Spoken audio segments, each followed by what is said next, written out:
This is this is a really tight area. It's obviously an off-field location. But you can see that the grass is really tall. They've had 2 inches of rain here about a week ago, and the grass just went boom.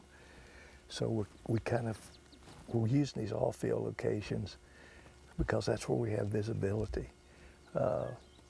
So when they appear, they're in your lap, and that's the way that one was. I looked up and I saw him as soon as he came out of the brush, and he came straight to the call. He stopped, and the wind was going from left to right. So I knew Steve had him on camera. It was time to shoot. There's not a lot of sign here, but we've made 4 calls and 2 coyotes.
I thought I had a chance for a double right there.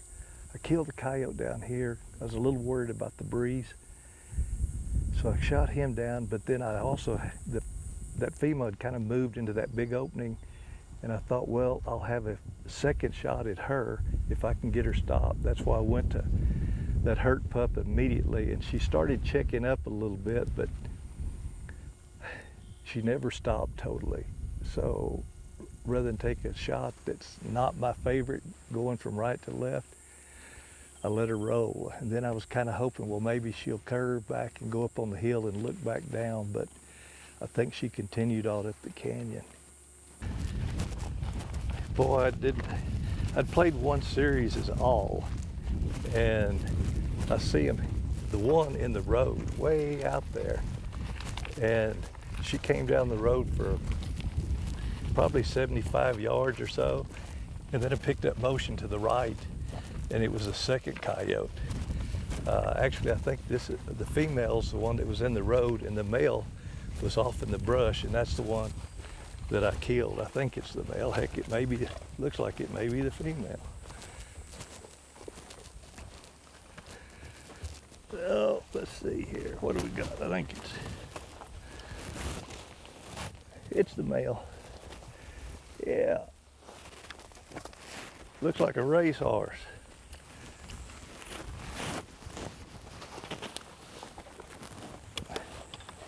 This is last year's coyote.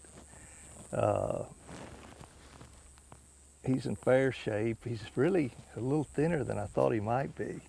Of course, It's warm, it's July, these things are shedding off, and in fact, he's completely shed off. They're in good, I mean, his coat's good, he doesn't have any mange on him, but